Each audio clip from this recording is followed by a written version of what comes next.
Hi Danish tubers, and welcome back to another essential Danish phrases and vocabulary video. Today it's going to be about the body. Before we get started, I want to remind you that you can now become a member of Essential DanishTube or purchase the Essential Danish Grammar video course.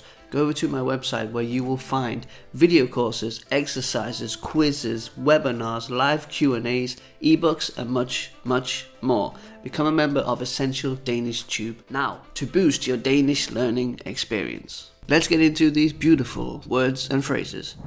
Starting with et hoved. Et hoved. Ahead. Jeg har ondt i hovedet. Jeg har ondt i hovedet. Jumping straight into some great Danish stuff here. Having a headache, or having pain rather, is literally like saying I have evil in my something or in the something, because the word as an adjective also means evil or mean. Jeg har ondt, I have evil in the head. Notice how we also say the head. And a pronunciation thing here, hovedet would usually get pronounced with two soft D's. Hoved. Technically, when you already have a soft D, you should pronounce the T. It's much easier. It makes more sense for your mouth and tongue and muscles in your face. Hovedet. You can choose. Next one. Hår. Hår. Hair. Hendes hår er meget langt. Hendes hår er meget langt. Her hair is very long. En pande. En pande. A forehead. Han kyssede hende på panden. Han kyssede hende på panden. So sweet. He kissed her on the forehead. To øjne. To øjne. Two eyes. Hendes blå øjne skinnede i solen. Hendes blå øjne skinnede i solen. Her blue eyes shone in the sun.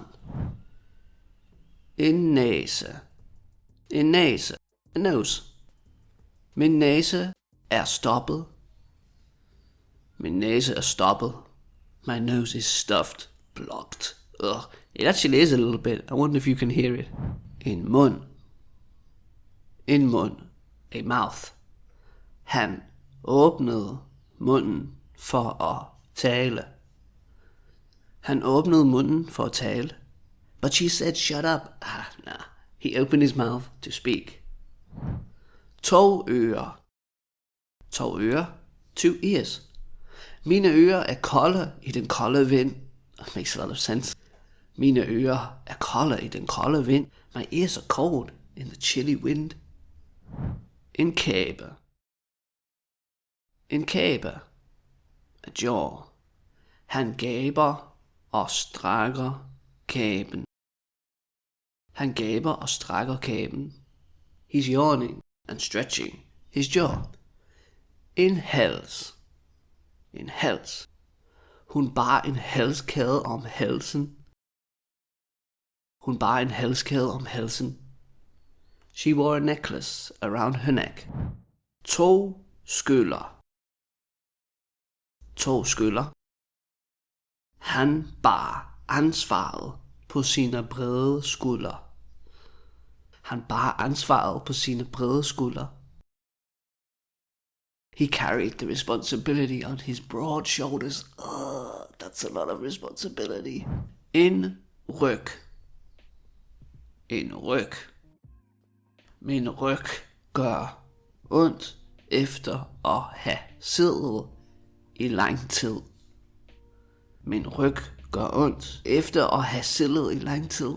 Here's another way of using ondt when something hurts. So not now that we have pain. For example, we have a headache or have ondt. Now we are doing pain, literally. Det gør ondt is how you might say it hurts. And that can be physically or emotionally. En bryst. En bryst. Han træner bryst i fitnesscentret. Han træner bryst i fitnesscentret. He's working out his chest at the gym. En mave. En mave. a stomach or belly. Min mave rumler, jeg er sulten. Min mave rumler, jeg er sulten. My stomach is rumbling, I'm hungry.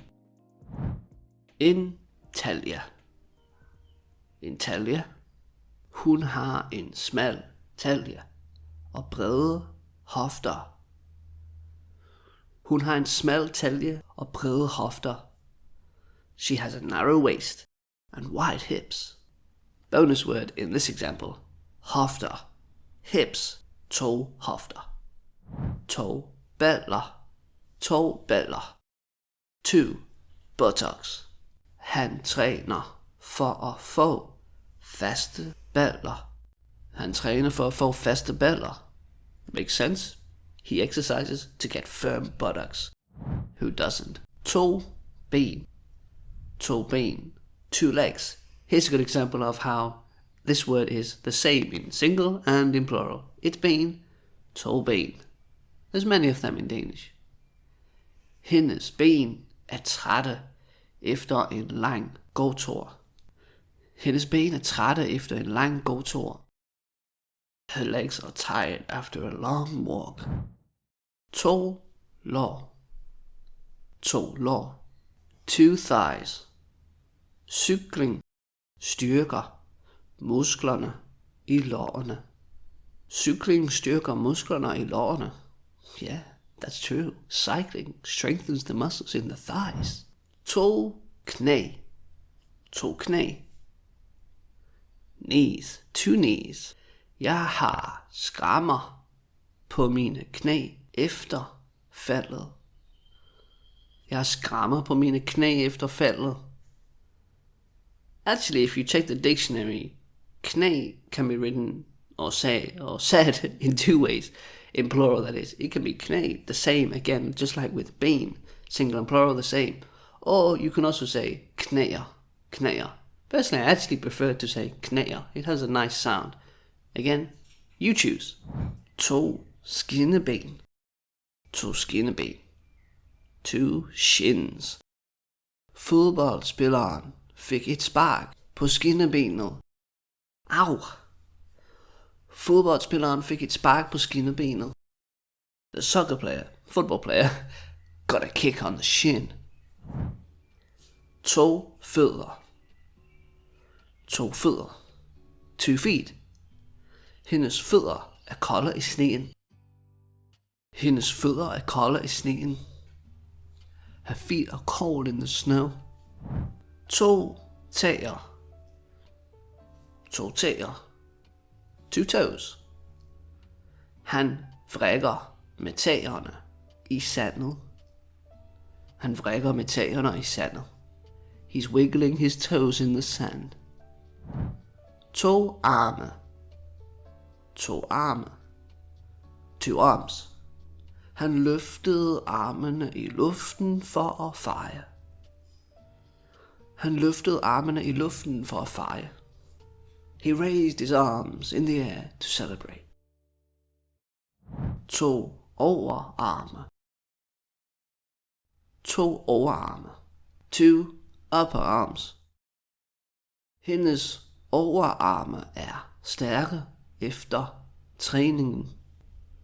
Hendes overarme er stærke efter træningen. Her upper arms are strong after the workout. 2 underarme.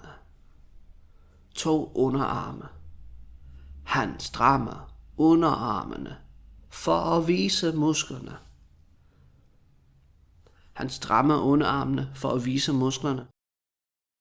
He tightens his forearms to show the muscles. 2 albuer. 2 albuer. 2 elbows. Pas på, du ikke støder albuen. Pas på, du ikke støder albuen. Ouchie. Be careful not to bump your elbow. 2 hænder. 2 hænder. 2 hands. Hendes hænder er bløde som silke. Hendes hænder er bløde som silke. Her hands are soft like silk. 10 fingre. 10 fingre. 10 fingers. Han tæller på sine fingre for at huske. Han tæller på sine fingre for at huske.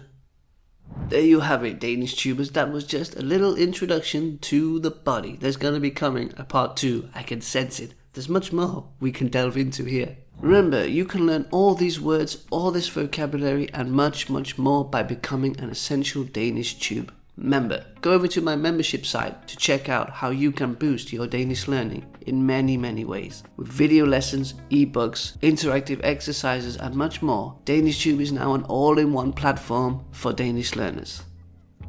See you on the inside.